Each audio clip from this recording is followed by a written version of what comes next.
Hello, I'm here today with my favorite drum machine, the Analog Rytm MKII. I have a very rhythmic approach to music, so honestly, just my favorite piece of gear in general, I would say. I spent a lot of time with this thing and I've stumbled upon a really fun way of using it. In terms of the analog sounds of this drum, each drum or channel has its own set of parameters to work with, which I find to be very flexible. I've been using this unit almost exclusively, honestly, for months now. And even still, I'm finding new ways of using it because of the amount of flexibility that it gives you. So this video focuses on the analog sounds as well as using longer samples. So sampling with the Analog Rytm is something you're able to do as well. I personally find that the low-end drums just sound so good, so I never end up swapping them out for samples. It's more the high-end stuff that, you know, maybe I'll throw in a longer sample or a one shot or something like that. Here's an idea of the higher frequency sounds, which I'm not as crazy about. I find that it just puts you in this sort of old school 80s box, very 808 sounding high end. And that's why with this new way that I've been using the Analog Rytm, I've resorted to longer samples in the high end, things like this, right? So hi-hat sounds, just different stuff to make it interesting. And these higher end samples are actually part of a unreleased sample pack, which I guess makes this video sort of like a soft announcement, or I guess a teaser of that sample pack, which is actually complete. I just haven't completed the platform in which the pack will be released on. So more about that in the future. If you follow my content, then you will absolutely be hearing about this sample pack release. This is the biggest pack that I've worked on. I'm super excited to release it. The samples from this video, as well as other samples from that pack, will be available to Patreon members, along with a growing catalog of other exclusive content. There's also an affiliate link for the Analog Rytm MKII in the description of this video. If you do end up using that link, I would make a small commission off of that sale. It doesn't cost you anything extra.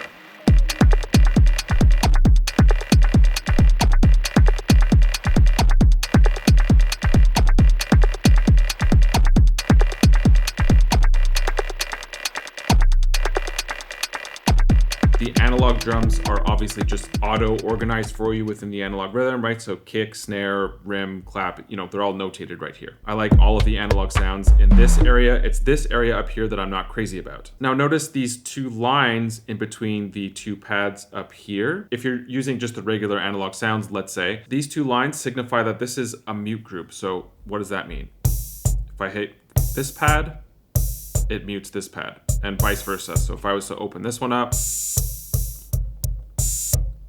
and same with these two. This is how a lot of drum machines are designed. Even if you step into that sort of MPC style workflow, you can set up what's called mute groups. Same thing with the SP404, right? So this is a very common workflow, especially when you have instruments with pads. If you're using longer samples, this is of course something that you need to be aware of. In my opinion, having two longer samples play over a groove is probably enough. Even one works a lot of the time because we have 8 other voices with stuff going on, right? But if you want more longer samples to play at the same time, you have to organize them in a certain way.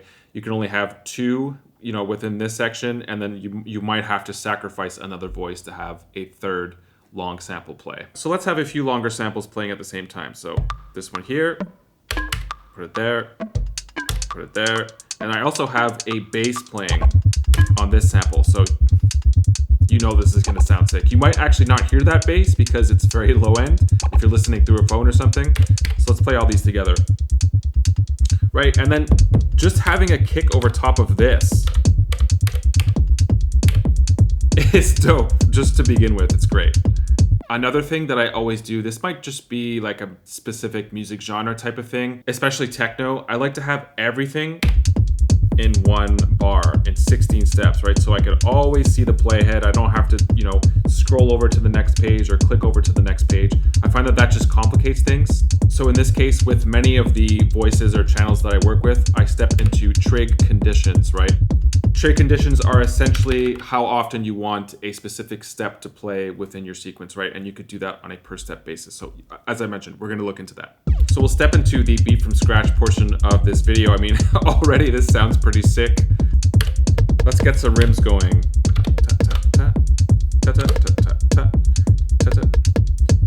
Automatically with rims, I just throw some delay on there. I mean, pretty much all the time. And we can change the color and the decay of those rims to make it something completely different. Do something with that kick. I want a little bit more kick. Bring up the overdrive a little bit. change the waveform of the kick. Okay, I'm happy with that. And because there's so much bass going on the low end, I might actually even make it a super short kick so it doesn't get in the way of that bass. With the delay, the rims are a little bit busy, so let's step straight into that trig parameter, trig conditions that I was mentioning before. So let's scroll over. We'll make these last two play the second out of 2 times.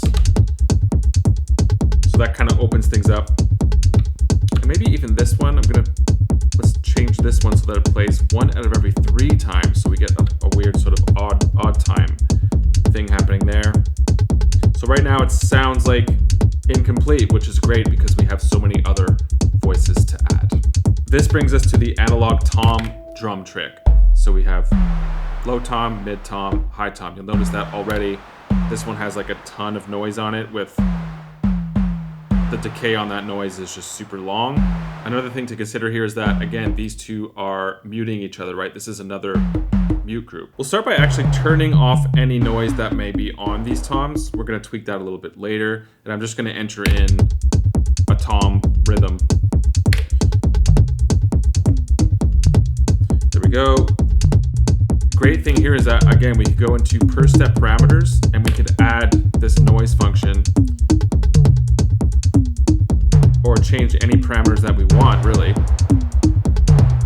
So I'll add a little bit of noise onto this, change the tone of that noise, which is also cool. Go over to this drum. I'll make this noise decay super long. And so now it's essentially acting as like a noise open hi-hat sort of thing, right? So it's being muted by this high tom. And if you wanted to as well, just a little pro tip, if you wanted to do the same thing with the low tom itself or any of the toms, what I'm going to do, I'm going to copy this, create a different rhythm here, and on this note I'm going to make the noise 100% or full blast. And then I'm going to bring the decay of this one down.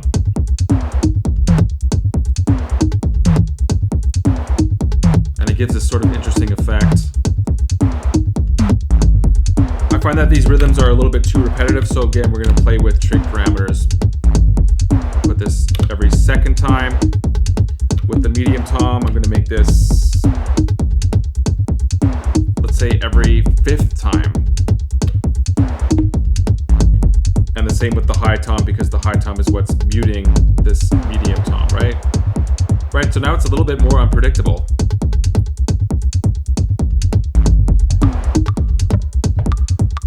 We add another high sample here. I think it's muted. Let's unmute that. We could of course play with the filters as well. So this is the one that has the most amount of noise on it, let's say. If we want to make it a bit more of a texture instead of like super upfront noise. Say that again.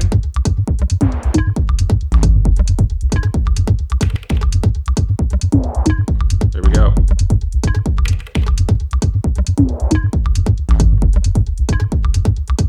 And with the low tom, I find that the low tom definitely gets in the way of the kick and the bass. So on this one, I'm actually going to put a high pass onto it. Let's do that.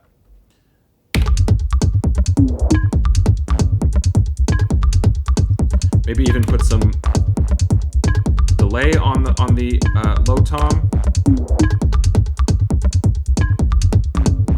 And so these toms are now becoming more textures than actual toms, which is kind of cool. It takes it a bit more into an experimental realm. Change the condition on the low tom, let's say. Just tweaking things until I like it. A little bit more information about the longer samples that I'm using here. I already know beforehand that they are at 135 BPM. I also know that these samples are actually a lot longer than 16 steps. Like there's some other stuff going on like this. Boop, boop. So in this case, if I want this whole sample to sound out, or at least most of it, let's make this a 2-bar thing. So again, I could go to my trigger conditions, set it to 1 out of every 2 times. So now I'll unmute this. Let's play it again. So I get that whoop whoop because I'm hearing a longer part of that sample. I could do the same thing for this, but what I'm actually going to do with this sample here, let's unmute it. I'm going to slow it way down.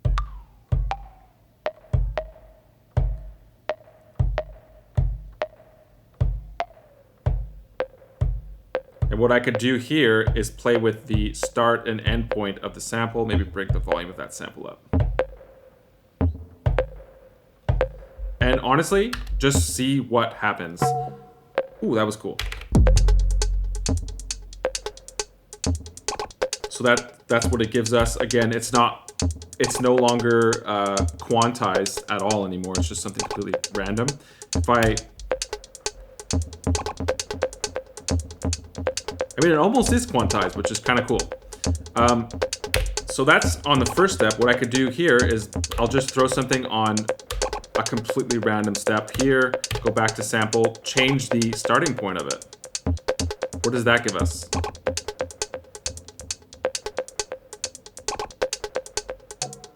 Ooh, cool. Ooh. Okay, so that's interesting. Maybe bit crush that. Ooh, there we go. Okay, cool. Maybe add some reverb to it.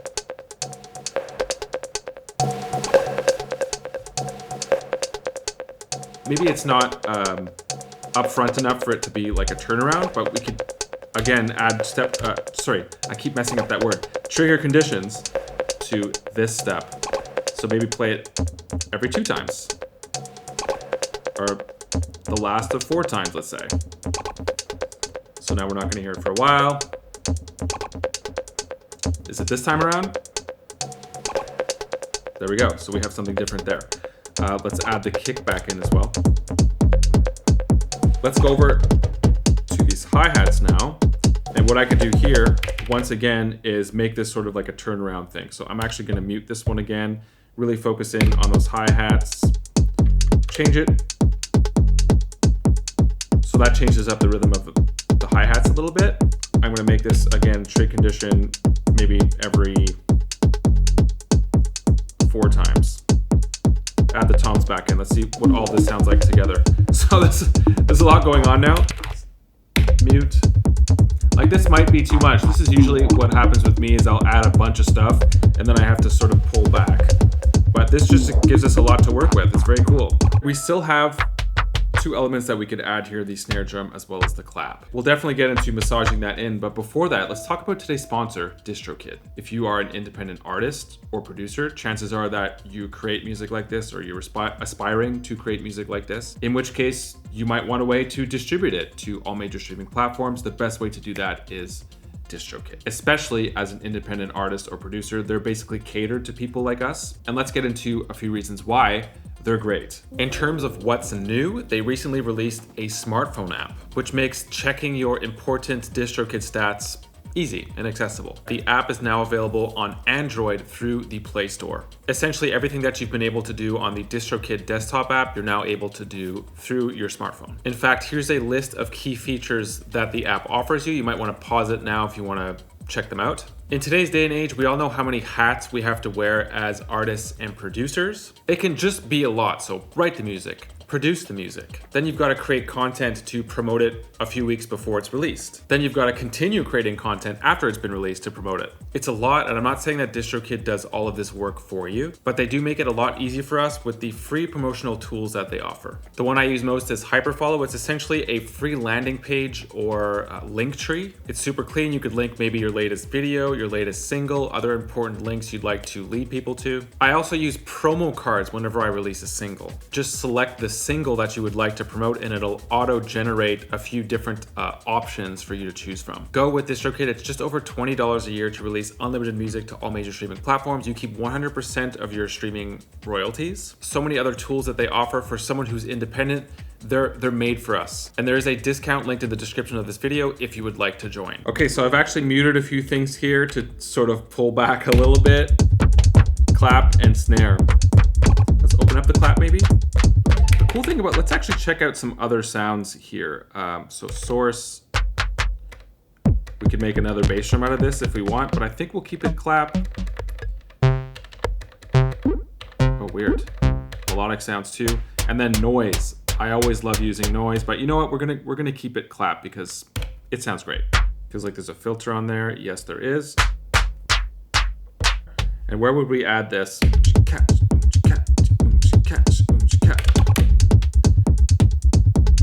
That's it. Sounds good like that. And on this last one, trigger condition, I'll make this every second out of 2 times. Oh, sorry, that was the snare drum. Now we're gonna add the clap, my mistake. So now we'll add the clap here. We're just gonna double it. So we're just layering it. The cool thing about the clap, if we look over at the parameters that we have here, you could add like a number of claps to make it ridiculous. There's also noise in the clap. Like, I just love the fact that they all have different parameters to work with. It just, like I said, it gives you so much flexibility. Right, so layering, that's a whole other technique that you could use. I do tend to use the layering technique with the clap and snare drum because I do find that alone they sound kind of thin. So yeah, that's something that I do. With the snare drum, I'm pretty sure this isn't even the snare. Right, it is noise. And if we want like a fill, like a turnaround again, let's make this the last of every 4 bars. Copy this over. Here, 3, right there. And we could also add some more delay to this. Yes. Open up the toms. Right, so again, we have so much to work with here. So let's take out the toms. And that alone is a sick groove, or what we could do is take out other elements, like just have the toms, take the kick out, right? So you can step into like a little bit more of a performance thing with parts like this. The cool thing about muting longer samples is that that entire sample will also play through, which could be cool, right? So this sample here, because it's been slowed down, it's still playing right now. Let's open up the hi-hats, kick, all together, no toms. Ooh, what happened there?